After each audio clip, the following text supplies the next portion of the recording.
come to this press conference.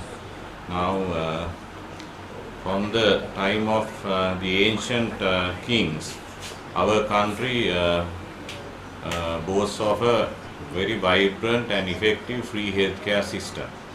Earlier it was an indigenous healthcare system, and then it transformed into a Western-based healthcare system after the colonial powers took control of the country.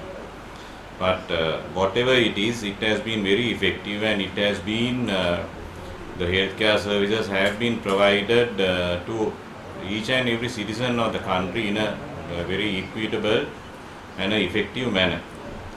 And especially when we are speaking about the children's the healthcare services, especially for school-going children, is provided by the state health sector free of charge in two ways: preventive care services and curative care services. The preventive care services consists of an excellent school medical health program, the dental health program for the schools, and the vaccination program, which has been acclaimed as among the best in the world by WHO and the other international agencies. And the curative services are directly under the care of consultant pediatrician specialists and other specialists who are directly involved in treating these children, as well as guiding and formulating guidelines for this treatment, utilizing these specialists as well as other qualified grade medical officers, qualified nurses and other staff. Now, our healthcare indices are comparable to most of the indices of most of the developed countries, and we are providing it at a fraction of the cost. Actually, if we take an example, our cost is for one person is 1/100th of what America is spending for an American citizen, and still we are able to produce healthcare indices on par with America and other developed countries in the world. So our healthcare system has been acclaimed as a miracle by these developed countries, and has been advocated as a role model for other developing countries to emulate, and even developed countries like America have applauded and recognized our system as one of the best and most cost-effective systems of looking after the health of the people. If you know, the past president of the United States of America, Mr. Barack Obama, was elected mainly on healthcare reforms, and that is in a country which was based on mainly insurance-based healthcare, and which has failed miserably to deliver equitable healthcare, especially to the poor people of that country. And now we come to the budget 2017. There is a proposal to provide a free insurance scheme for school-going children between 5 years and 20 years. Now this appears very attractive, and I think it's welcomed by many, but we wish to point out several deficiencies and dangers in this scheme. One is, the insurance scheme is provided by the state. The funding is provided by the state.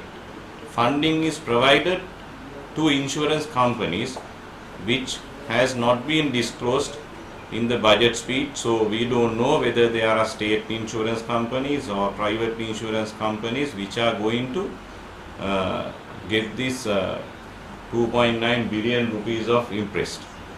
And the state, though the state will be funding, the state will have no control over how the funds are utilized to provide the healthcare. So the insurance companies themselves will be able to decide how they are going to spend that money to ensure healthcare in that school-aged population. And as you know, the 5 to 20-year-old population is one of the lowest risk population if you take less than 5 years children, the geriatric age, middle age population. If you take one population which is at low risk for health care, that is the school going 5 to 20-year-old generation. So the cost of providing health care for this section of the society will be far less than providing health care for other groups. What we see is now this amount of interest can be utilized to further strengthen and improve our pediatric curative healthcare services, as well as to strengthen our excellent preventive care services. This money can be utilized to build more wards, improve the bed strengths, and recruit more personnel, train more pediatricians, train more doctors, train more nurses and other staff, paramedicals, so that the state healthcare system, the state healthcare system will be strengthened and improved to provide a better pediatric care services curatively, as well as better preventive care services in the school medical health program and the vaccination programs. And the other important thing is this money belongs to the people. The money doesn't come from individuals who are opting for insurance. Now this insurance money, we are not sure whether it will be equitably distributed among the entire population of the country. Now 100,000 rupees is proposed to be given for hospital admissions and 20,000 for outpatient services per annum. Now in rural areas there are no private hospitals. How are those rural people going to utilize that 100,000 available to them?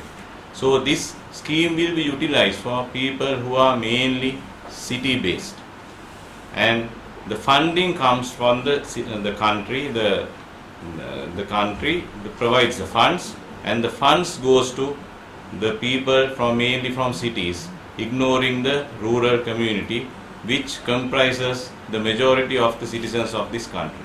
So there is a very big issue of inequitable distribution, and we are worried that this may be a